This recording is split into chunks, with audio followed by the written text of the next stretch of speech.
Hello, everyone, and welcome to BodyBags. I'll be your reviewer for today. I'm Lonnie from Tats, and as I threatened or promised, depending on how you want to look at it, last week, I said that I wanted, or last week or was it a week? No, I think it was a week before.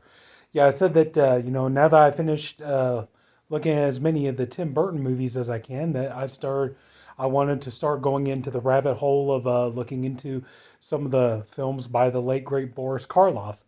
And the one that I want to talk about, I'm figuring I'd go ahead and get the Abbott Costello collaborations that they did with Boris Karloff. I figure I'd get those out of the way first, so that way we could focus on the more, horror, gothic kind of films. And this one here's, I believe it's 1949, is Abbott Costello Meet the Killer, or Abbott Costello Meet the Killer Boris Karloff, depending on how you want to look at it. But here, according to the poster, it says Abbott Costello Meet the Killer Boris Karloff. Okay, now this is a very fun movie. I really enjoyed this movie a lot, and it's a good story. I remember watching it when I was younger. I remember it was an interesting day because it was coming on. I was on summer vacation. I was at home from school. Remember back in the old days when you had a VCR, you could tape stuff off of TV, and I was just sitting in the living room, not doing much, and my mom and dad came in. They gave me a blank videotape, asked me if I would do them a favor because they had to go to work. Could I put the tape in the VCR and record this movie for them because it was coming on TV, record it for them so they could watch it later. And I said, yeah, sure.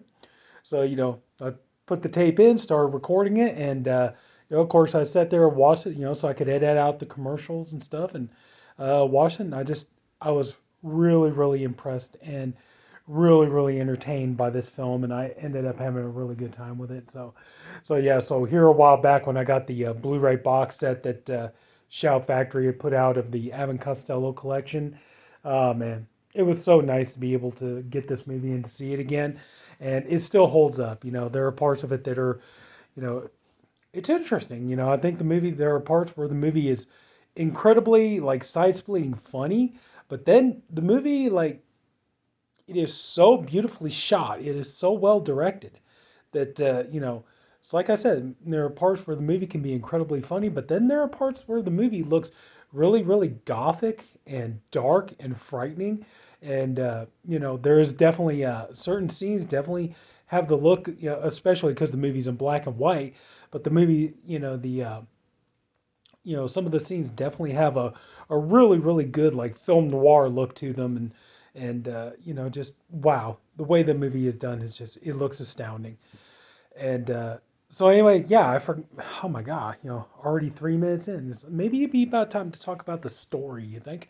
So anyway, the story takes place at this resort hotel, and you have Bud Abbott. His character is Casey, who's the hotel detective. And I wonder if there's that even such a thing anymore. I know that was like a big deal, like back in the 40s and stuff like that. But do big resort hotels have detectives anymore? I'm kind of curious about that myself.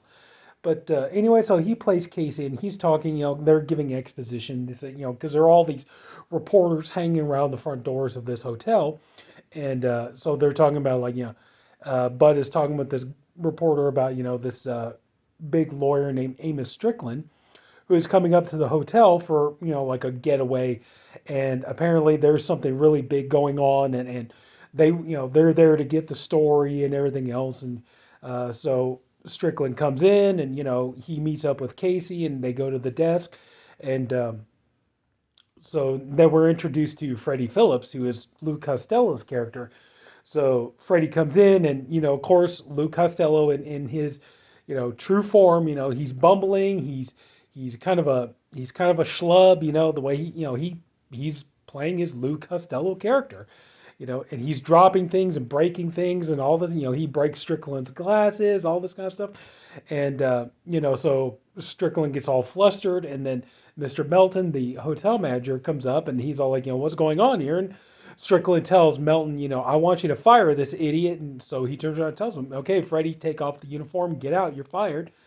And Freddie leaves, but not before he turns around and he threatens Strickland and says, I'm going to get even with you for this. And every dog has his day, and I promise I'll have mine, and all this kind of stuff. Uh, and so, a little bit later on, Freddie is going to Strickland's hotel room, and he goes in. He knocks on the door, but the door is open, so he, goes in, and he sees Strickland sitting in a chair. But the one thing he's not paying attention to is the fact that Strickland is dead. He's been murdered. He has a gunshot in his chest, and all this kind of stuff. So Freddie just kind of starts rambling about, like, I'm so sorry about this, and it was wrong of me, and I'm sorry I broke your glasses. I'm sorry I dropped your stuff and everything else. I'm sorry for the things I said and everything. And then he's like, could you maybe talk to, Mr. Melton? Maybe I could get my job back because, I really need my job. And, but then he finally sees, oh, wait a minute, this guy Strickland is dead. And so, he puts, he's like trying to fan him off with his handkerchief. Turns out the handkerchief has blood on it. But Freddie, oblivious to everything, he takes the handkerchief, just stuffs it in his pocket.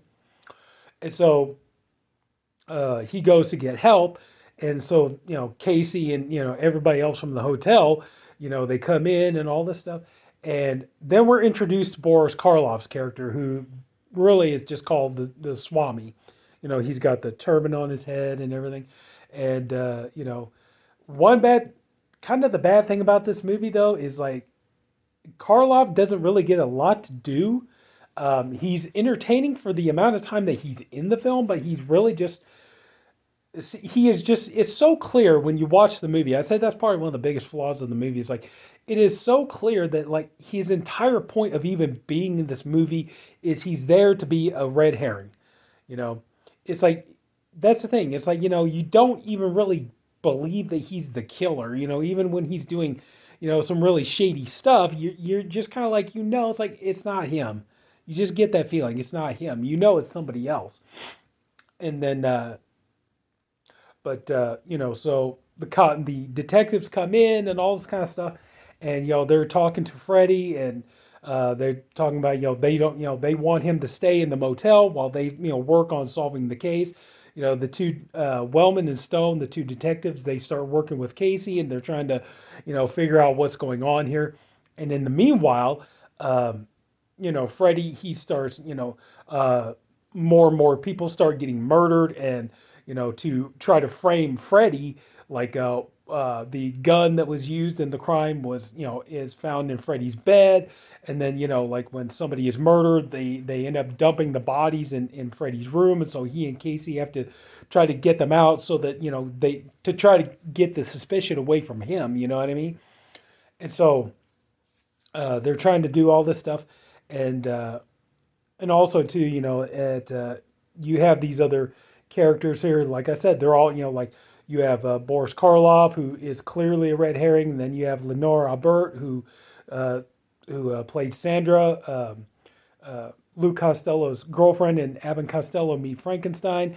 And so, she's, there's this kind of like thing, there's this scene going on where, everybody thinks that, it turns out that she was a client of Strickland, and he got her off for like poisoning her husband with a champagne cocktail. And so they're, wait a minute, she's up there with Freddie right now. And so they go in, and she's like trying to get Freddie to drink the champagne cocktail and stuff like that. And so they're giving Freddie all this, stuff to try to like counteract the poison and everything else.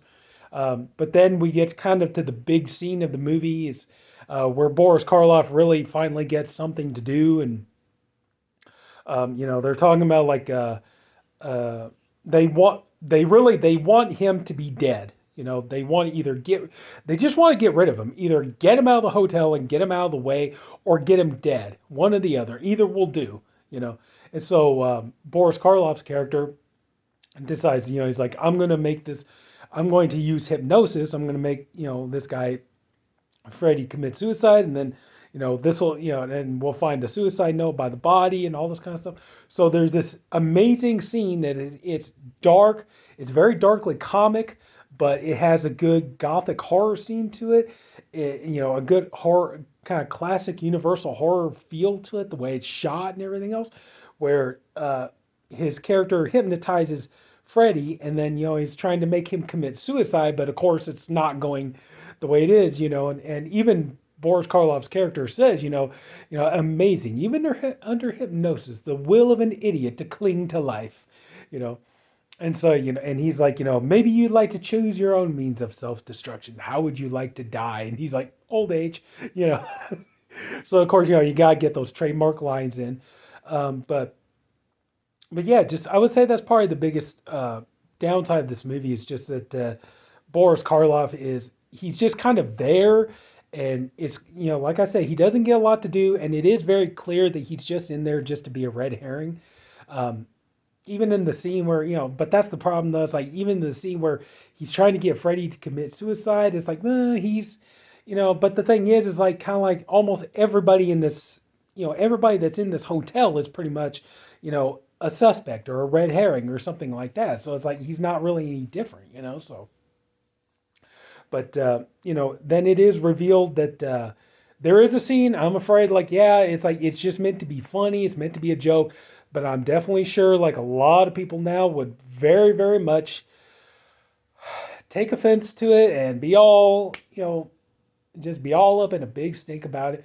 There's a scene where when Freddy and Casey, they find the dead bodies of one of these victims in his hotel room, and so they figure we gotta get the body out of here. So Casey comes up with the idea to make Freddy wear a dress and kind of put the bonnet on, of like a housekeeper and everything else. So, so you wouldn't draw suspicion and everything. And then they could get a laundry cart and it would look like a maid just taking laundry down to the laundry room and all this kind of stuff. But I imagine, yeah, there are probably going to be some people nowadays who'd be like, oh my God, oh, appropriation, this and that and everything else. And then there's a scene where a guy comes up and he starts flirting with Lou Costello's character, and he's getting a little too touchy-feely with him and all this other kind of stuff. And so I imagine, yeah, something, like I'm sure there are probably going to be people be up in arms about that. But anyway, so it's like, now, at one point, the detectives, they think that pretty much that because they keep finding, eventually they do find out that the bodies are being stashed in Freddy's room. And then, they finally decide, okay, they're going to give Freddy one last chance to clear his name and find out who the killer is and everything else. And I'm not going to tell you who the killer is or anything, but it's like, yeah, it's kind of a last ditch effort. But, there is this kind of fun scene. But at the same time, it's very kind of, dark and kind of horror movie-ish. And the fact that, poor Luke, Freddy, Luke Costello's character, it's like he can't, it's like somebody keeps taking the bodies and moving them to different rooms. He's in this kind of penthouse motel room and everything, but it's like, Casey will say, go lie down on the bed and relax. So he'll go lie down on the bed, then he'll pull the covers and he'll find the dead body in the bed. And then, he'll go try to get Casey, and then they don't find but then the body's been moved. And so he'll be like, go wash your face, go to the bathroom. So he goes to the bathroom, he finds the body in the bathroom and all this kind of, so it's like the body just keeps getting moved around and everything. And then eventually the detectives find out that, they find the bodies in the hotel room, but then they get word from the killer that, the killer's going to reveal themselves and all this kind of stuff. And going back to the handkerchief that Freddy found at the beginning of the movie, the idea is like the handkerchief would definitely incriminate the killer. So the idea is, for Freddy to bring the handkerchief and exchange it and everything else. And I'm going to leave it at that. And, the killer does ultimately get to be revealed, but overall, like I said, it's a very fun movie. I would definitely, yes, I would recommend it. Like I said, Boris Karloff, he's not in there for very long, but the time that he is in the movie, he's, definitely, he's such a thrill to watch. He always has been in every movie he's ever been in.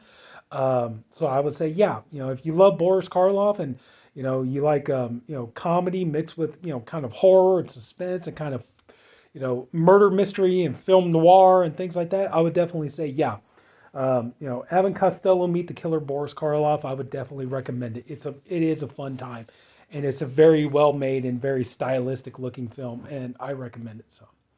So that's it. So if anybody took the time to watch this, I thank you for doing it. I appreciate you for doing it. I also hope you enjoyed the video. If you did, would you please leave it a like? And if you haven't already, go and subscribe to the BodyBags channel. We have a different reviewer, one for every day of the week. I am the Saturday reviewer. We have a great bunch of guys, a really great lineup, and everybody's doing great stuff. And I know I say it every week, but I do mean it. I'm really blessed to be in, such good company, with great reviewers. So that's it. So everybody, take care. Have a good night, and I'll be back later.